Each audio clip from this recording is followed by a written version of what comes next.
Everyone, hopefully you can hear me.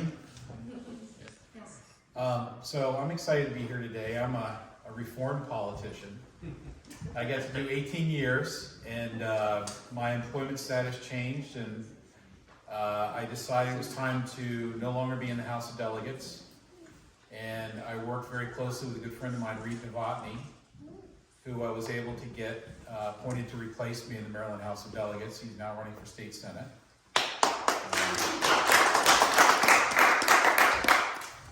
And I had the opportunity a couple weeks ago to meet with Jenny, and I know that she's been very active in Republican politics for a while here now in the county, and also at the state level, doing some things. And I was excited to have a conversation with her about how she can represent the constituents of District 9. There's a little problem with that, as you may or may not be aware. We don't know what the map looks like. So Jenny could be running in District 14, which is the new 9 under the governor's map. She could be running in 9 under the Democrats' map, or the state Court of Appeals could write a whole new map. So we don't know what's going to happen. She has filed, as have a lot of people across Maryland, but we have to wait for the mechanizations of that state court. I'm getting the name wrong. Circuit Court. We have to wait and see what they do with the map. They've already delayed the election, the filing deadline. But we could have, currently it's a 2-member district. It's Reed Novotny and Trent Kittleman. It could go to a single-member district. We could have multiple people living in the same district running, which is always a good thing. Primaries, I always appreciated. I felt like when I didn't have a primary, it was harder to get started for a general election. So as long as they're done correctly, and there's no ill feelings after the primary, I think they're a healthy thing for the party. Jenny wanted me to talk about a few things today, but I want to start out and tell you that public service seems glamorous, but it's really not. It takes a lot of time away from your family, away from your professional life, away from your relaxation. And it's not just being in Annapolis for 90 days, which is very hard. And the closer you get to the end of session's going to end next Monday. It's not just the toll of that, it's when you get out of session, there are many community events, there are many organizations, the Howard County Republican Club, the Howard County Republican Women, the Maryland Farm Bureau, the Howard County Farm Bureau. They all want your time. They all want you to come and talk about what you're able to accomplish or what happened and give a recap. The schools, the elementary schools have simulated congressional hearings. The high schools have award ceremonies and graduations. So you get to go to Meriwether and sit on the stage for, I think it's about 2.5, 3 hours for the average graduation, times 5 high schools in your district. And then you get to go to South Carroll or to Montgomery if that's part of the district and sit for those graduations. So what Jenny is willing to do for you all is a huge sacrifice for personal life, and I want to acknowledge that. Councilman Youngman also, and anybody running for office, it's a huge time commitment. You really have to work hard to get there. And then I know a lot of people that started in Annapolis, their first session, they were complaining to me. And I'm like, wait a minute, you went to Annapolis, you paid your $50, you door knocked, you met thousands of people, you got here, you were a winner, and you don't like the way Annapolis works? Well, this is the reward, this is what you get. So I know that Jenny will do a great job as a delegate in Annapolis. And one of the things I was thinking while Lisa had us do a prayer, Annapolis is a place without faith. There's a prayer at the beginning of session, but the Democrats that are in charge, and I'm going to be partisan here, always been partisan, have no faith. They don't believe in God. They don't believe that God was instrumental in the founding of our country. They don't believe that God has a role in anything that we do in the legislature. And it's a hard place to be. If you oppose that, if you have faith, it's a place that will challenge your faith. And you have to be strong in that. So that's one thing I know Jenny has, and I want to highlight that because it's important. She wanted me to talk about some issues with the state, and there are many. The legislature just passed a massive, if I got the number right, it's a multi-billion-dollar Family Medical Leave Act. And not only do employers have to pay, which is the normal trick of the Democrats, but this is a new tax on employees. If you have a job, you're going to have to pay this tax. And it pays for leave for certain people. It may not pay for your leave, but it's to fix something that's not wrong with our our employers. And the simple fact of the matter is, when you go and take a job, one of the things you negotiate is your leave, right? Well, the Democrats want to do that for you. They want to force you to pay for a certain level of leave. And so I'm hoping the governor vetoes this bill, but that's one of many examples. They just pushed up, before I left, they had raised Maryland's minimum wage higher than the federal level, which means for employers it costs more to have employees. And they think this is great for employees, but what it really does is it hurts our young citizens. It's harder for them to find jobs. When the employer has to pay a higher wage, they go to automation. So how many people have been to a restaurant or a McDonald's where there's a board where you go order and there's fewer people in the McDonald's? That's the result of Maryland Democrats and minimum wage.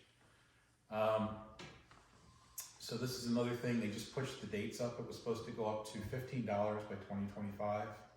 I think the national minimum wage is something like $8 or $9 right now. So it means that for every employer in Maryland, it's more expensive to have employees in an entry-level job, and that's what minimum wage is. It's not supposed to be a lifelong job. You're not supposed to have that job for 40 years or 20 years or whatever. Might be you're a junior in high school and you get that summer job, right? Well, sadly, because of what the Democrats are doing, there are going to be fewer and fewer summer jobs for entry-level employees. And it's going to be just another nail in the coffin for Maryland businesses to want them to move out of state for whatever they do. Some can't. If you're brick and mortar, if you own a gas station, if you own a grocery store, whatever, you're stuck. You're going to have to pay this higher wage, which means you're going to have fewer employees doing the same job. So this is another thing that's going on in Maryland. I'm happy to talk for a long time about bad things in Maryland, but there are some other things to look at. Luckily, the state just had a massive surplus. I think they had close to a $5 billion surplus in the taxes they collected. Now, Democrats will tell you that's the state's money. I will tell you they came out of your pockets. So if you're a government and you have a surplus, you should give the money back. You shouldn't spend it. You shouldn't save it for a rainy day. It should come back to the people that gave it to you. It means you're overtaxing them. And this is on top of the growth in spending in Maryland. Now, when I was first appointed to be delegate in 2003, the entire Maryland budget was $22.5 billion. Okay? We went through 8 years of Martin O'Malley, 72 total tax and fee increases. Martin O'Malley's biggest budget when I was there was $41.9 billion. That was the biggest budget that was passed for him. I hate to do it, but I'm going to criticize the current governor and all those that voted for the budget. Maryland just enacted a $61 billion budget. So that means in something like 19 or 20 years, we've tripled our budget. What that means is you've got a lot of people that are in state jobs They don't do much. If you look at the whole environmental movement in Maryland, it's all about creating jobs. It's not making the bay any cleaner.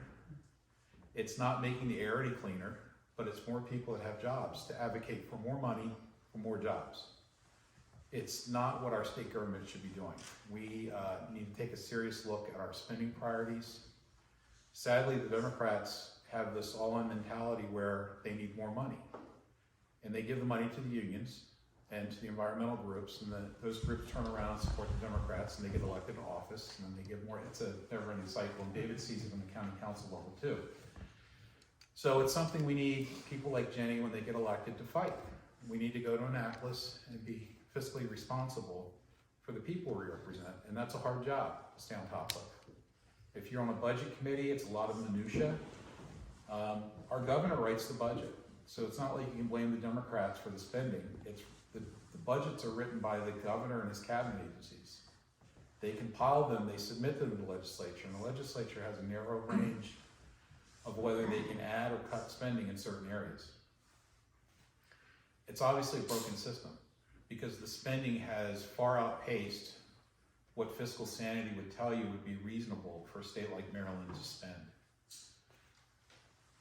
And we don't receive results from the spending. So if you You know, the advocates always tell us we don't spend enough in schools, but Baltimore City is the #1 highest in Maryland per pupil spending that we have.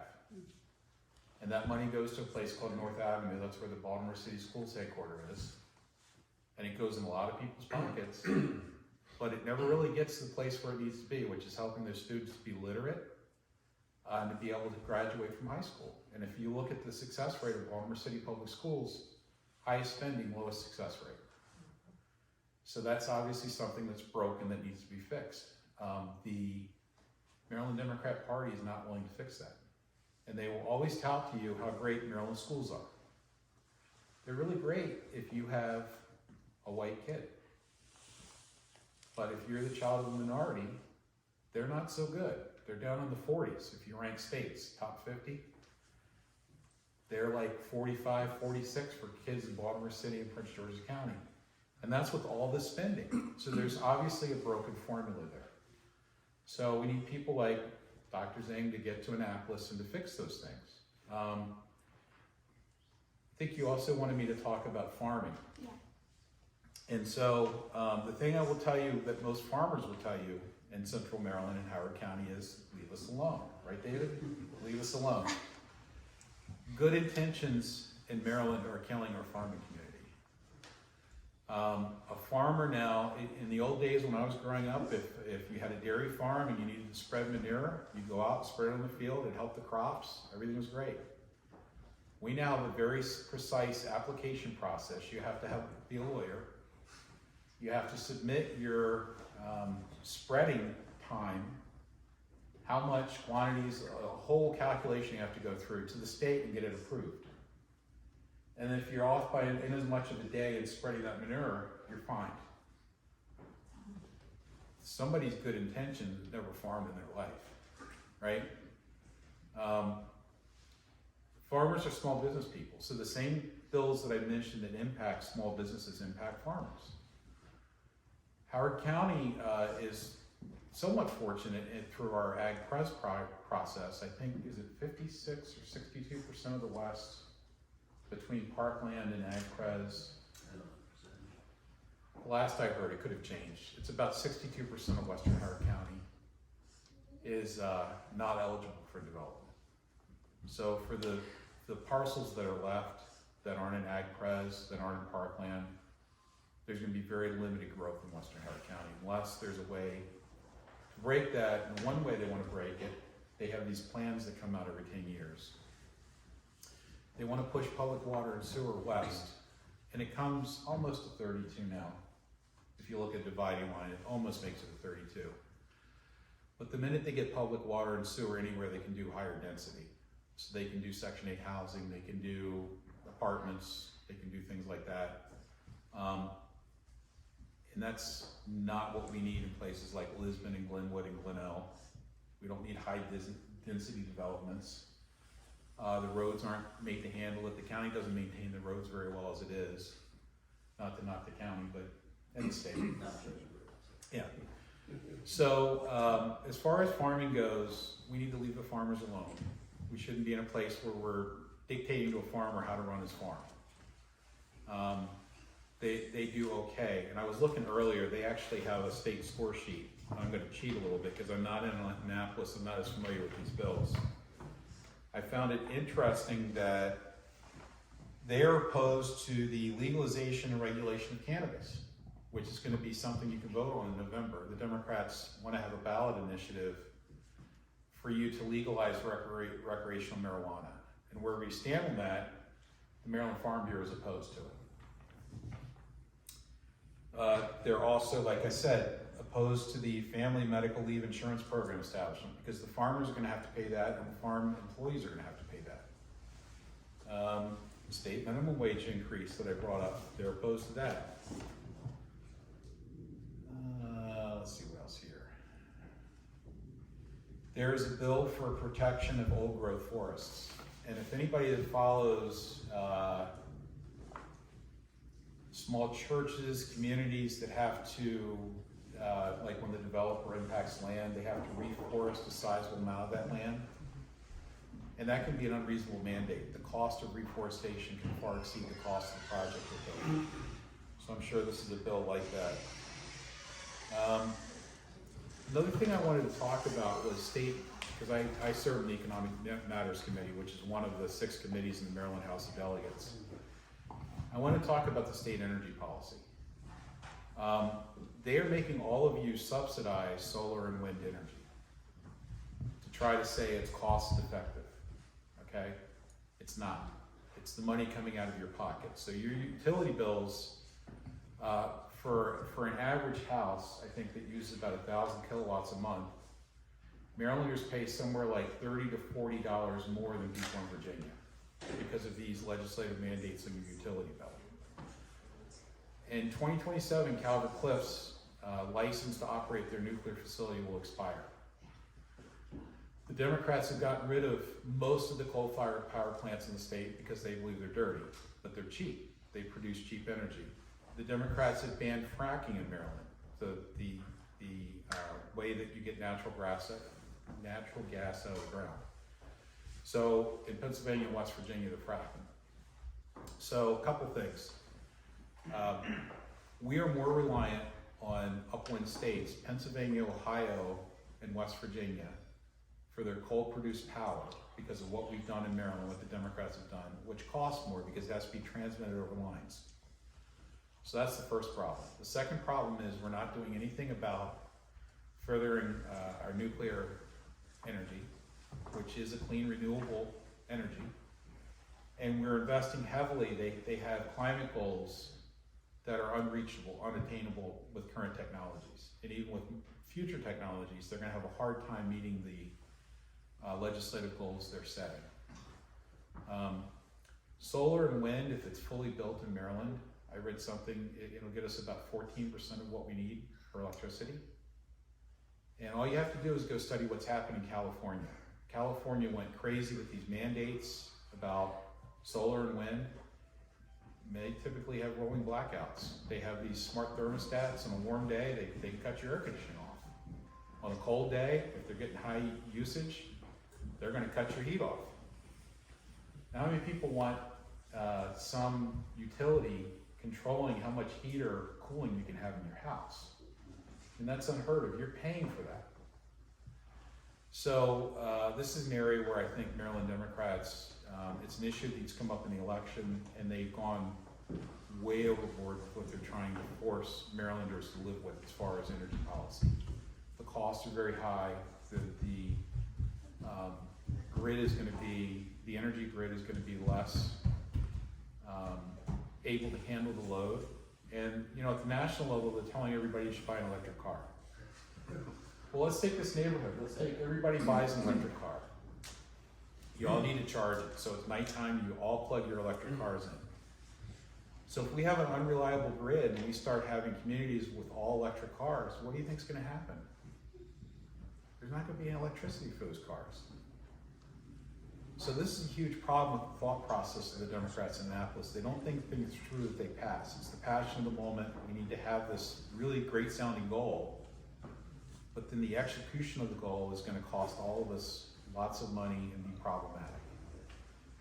So I think I've covered most of Jenny's topics, but I'm happy to answer some questions if I've raised any. And if not, I'm happy to hand it over to somebody. Yes? A quick question. One of the things, I share the sentiment is they try to regulate everything, right? They over-regulate everything. One of the things is that they keep putting up passing all those new laws, but in the meantime, they actually, get rid of some of the old laws because, just like the textbook, right? It's getting thicker and thicker. At the end, not too long in the future, right? Maybe every move of your, daily life will be regulated. I don't think that's, what we want, right? So before I left, there was an effort to go through some of the old archaic laws of both Maryland and the counties. And one of the bills that I thought was fascinating was, at one time, billiards tables and pinball machines needed to be licensed. Okay. the county made revenue off these, pinball machines, and we actually repealed that because the number of businesses that were paying that revenue to the counties, it was more of a nuisance to maintain that than it was to get rid of the law, which we did. The problem with that is that the legislature in and of itself is a reactive body. They react to bad things that happen, and they look and they say, hey, this bad thing just happened somewhere. We need to have a law in the book to regulate it. May not fix the problem, but it sounds really good at the time of execution. But what they're not really good at, because they're only in 90 days, is looking at the existing code. Now, I will tell you, sections of the code do get extensive rewrites.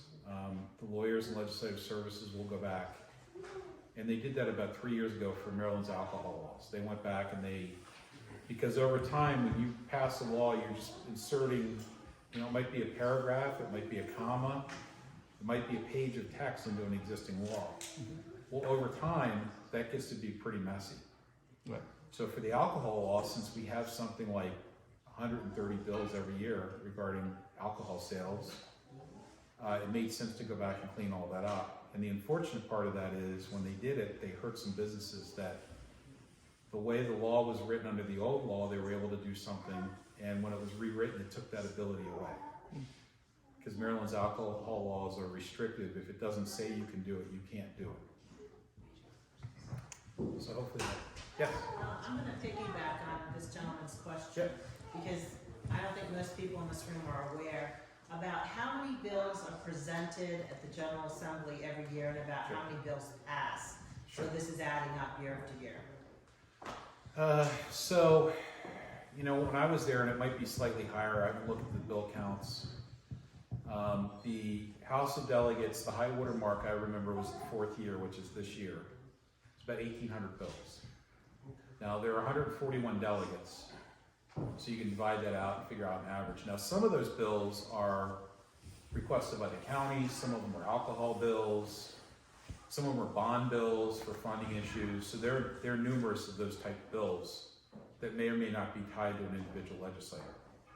The Senate was always more around 1,000 just because there are fewer senators and it's harder for them to do a large number of bills. The other thing that happened when Mike Miller passed away, the former Senate president, the new Senate president, Ferguson, put in a limit to the number of bills senators could introduce, which I thought was pretty interesting. Now, I will tell you that I had colleagues in the House that had 40 and 50 bills. So if you have 40 and 50 bills, you don't have time to be in your committee for hearings. You're always chasing a committee for a bill hearing for one of your bills. My personal limit was about 8 bills. That's about as much as I wanted to carry a session. You'd have to spend time in that other committee away from the bill hearings in your committee. But when you add all that up, there's 2 problems in Annapolis. Number one, any logical person would have a bill cutoff date, say December 1st. After that point, you can't draft a bill, okay? Unless there's a vote and they allow you to do it. And then starting that first day, that first Wednesday of opening session of the next day, you would have those bills ready for committee and you would start bill hearings that day. That's not what the Democrats do. They wait 2 weeks before most committees even meet. So that first 2 weeks is lost. There's no work on the floor, there's no work in the committees. There may be some work on the budget. The budget shifts back and forth year to year between the Senate and the House. And then after the second week, they'll start to have bills that trickle in and they'll start to have limited bill hearings. And the closer you get to what's called crossover, and crossover is the deadline for a bill in one chamber to make it to the other chamber. If it doesn't make it by that date, it dies. So if you could front load that work, you'd be in much better shape. But what they do is they wait till that crossover. The week before crossover, they do a lot of double sessions. You come in the morning, you break, go to committee, and then you come back in at 4, 5, 6 o'clock at night, and maybe go to 10 o'clock at night. For that whole week, that Saturday, and that Monday before 8 o'clock. And that Monday at 8 o'clock is the deadline for all these bills to get over to the Senate. So you have to vote. And they do it on purpose. They want you tired. They don't want you combative. They don't want you to have your wits about you. They want to have that auctioneer voice for the speaker going where they're rolling through all these bills and people have a hard time knowing what they do and what they are. We have many great legislators down there that don't fall for that, and they will stand up and ask questions, and the speaker's never happy about that. But you have to get up and demand to be heard, and you make your point on the bill. And whether you have an amendment or you're speaking on the bill, your floor presence is an important part of this. You have a bigger presence in committee, however. Committees where you can kill bills, you can amend bills, you have a lot more power there.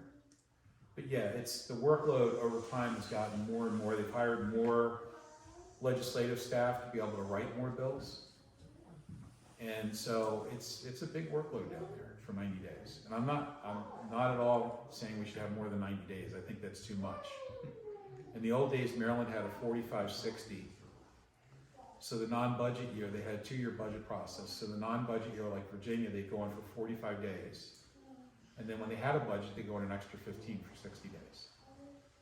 But there are many down there that would like to be full-time.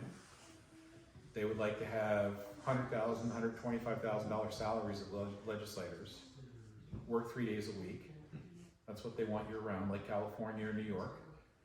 And I think that's a mistake. I think the beauty of Maryland and Virginia and Delaware and Pennsylvania, well, not Pennsylvania, that's not a good example, but they have what they call citizen legislatures. So they want people from all walks of life that hopefully work. A lot of those legislators don't work. They try to make a living on what they're paid. But hopefully work and bring those work experiences to Annapolis and can speak as experts. And I know Jenny with a PhD, you know, you're gonna understand that material and be able to speak to it at a level where a lot of those people are not. So that's a huge advantage with you going to Annapolis. Thank you. So, thank you all.